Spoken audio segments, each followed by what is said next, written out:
On parle de glace ultra gourmande. C'est l'arme d'addiction massive. Elle a de l'onctuosité un petit peu plus agréable en bouche. Moi, je pense qu'il faut faire du bon et du simple. Américaines, italiennes, françaises, quelle que soit leur origine, les glaces font fondre les Français. En effet, on en consomme en moyenne plus de 7 litres par an, mais quelles sont exactement les différences entre les trois? Quels sont les points forts et les points faibles de chacune? On commence par la vanille. On va commencer par les grands classiques. Jean-Claude n'est pas un gourmand comme les autres, il est critique gastronomique. Pour nous, il a accepté de mener l'enquête chez 3 glaciers parisiens. Les glaces françaises de Sophie sont les premières à passer sous sa loupe. Je regarde la couleur un peu, elle a une jolie couleur déjà.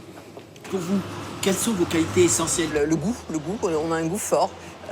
On essaye avec des parfums simples, la vanille, le café, le caramel beurre salé, avec un foisonnement faible, c'est-à-dire pas beaucoup d'air, de faire un produit qui ait du goût. Des goûts naturels prononcés, c'est la force des glaces françaises. Le revers de la médaille, une variété de parfums très voire trop classiques. Notre critique poursuit son investigation. Comptoir de glace coloré, c'est visuel. Hein. C'est visuel.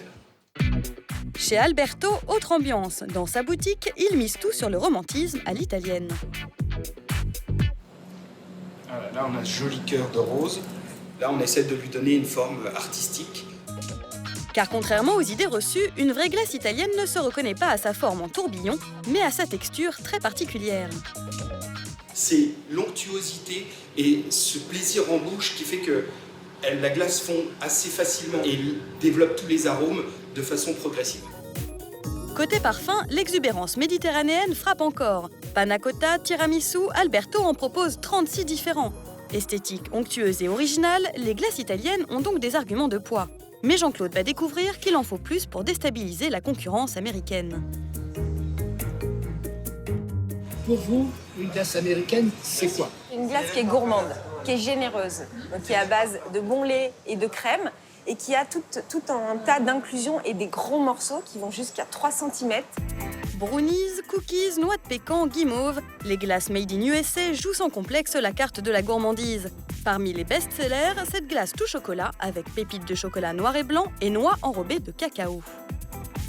Je sens les morceaux qui craquent sous la cuillère, c'est génial. Voilà. Merci. C'est vrai que les gens qui aiment le chocolat, ils vont être contents parce qu'il y en a dans toutes les... Ouais, du blanc, du chocolat noir. dans tous les états. Visiblement, la candidate américaine ne lésine pas sur les calories. Un argument défavorable à l'approche de l'été. Mais est-elle vraiment plus grasse que les autres? Pour le savoir, nous avons apporté des échantillons industriels de nos 3 types de glaces au nutritionniste Patrick Serog. La plus calorique, ça va être la glace américaine. Ensuite, ça va être la glace française et peut-être équivalent ou un tout petit peu moins la glace italienne. En moyenne, comptez 12% de matière grasse pour l'américaine, entre 7 et 9% pour la française et entre 4 et 7% pour l'italienne. Selon le spécialiste, mieux vaut donc ne succomber à la glace américaine qu'une fois par semaine. Par contre, pour des glaces de type français ou italien, par exemple, on peut très bien en consommer 2 fois par semaine sans problème, à la place du dessert. Que ce soit 1 ou 2 fois par semaine, déguster une glace doit surtout être une partie de plaisir. Reste donc à savoir laquelle de nos 3 candidates décroche la palme du goût. Pour les départager, notre critique va déguster une boule vanille de chaque, le parfum préféré des Français. Première cuillerée, l'américaine. C'est une glace qui va plaire aux plus jeunes.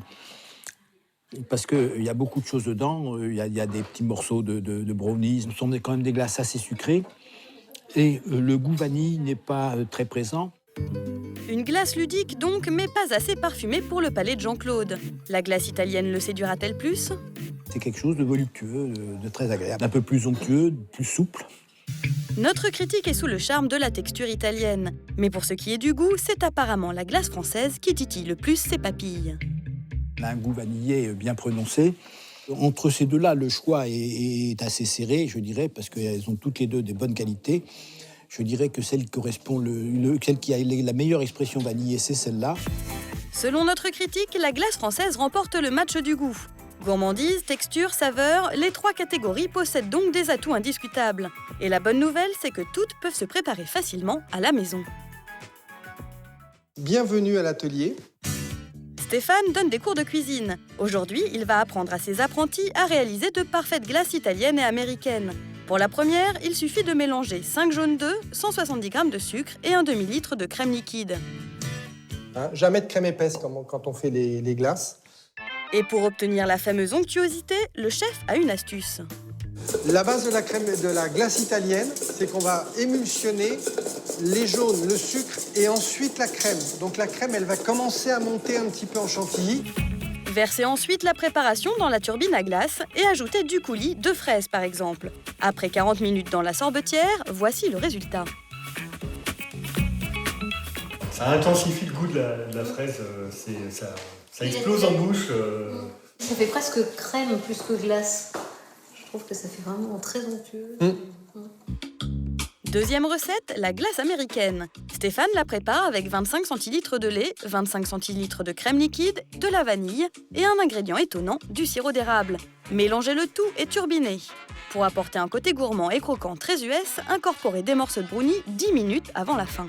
On le met en dernier, comme ça, comme la glace est prise, ça ne prend plus l'humidité et ça reste croquant. Et visiblement, à la dégustation, l'astuce produit son petit effet. Je suis tombée sur un bon petit bout de brownie, bien entouré avec la crème. C'est super fondant, très bon. Américaine ou italienne, les glaces de Stéphane remportent un franc succès. Mais un nouveau concept va peut-être détrôner ces classiques du genre. Alors, c'est des glaces qui sont faites avec du yaourt 0% et qui sont sucrées au sirop d'agave, qui est un édulcorant naturel bio. Et le principe, c'est qu'on rajoute sur ces glaces des petits toppings qui peuvent être des fruits frais, des pâtisseries, des macarons. Et voilà, fraises, chouchou et coulis de framboise. En bref, un dessert frappé à la frontière entre gourmandise et légèreté. En fait, on dirait du yaourt qui sort du congèle. C'est agréable. Alors, quelle que soit la glace pour laquelle vous opterez, cet été, préparez-vous à fondre.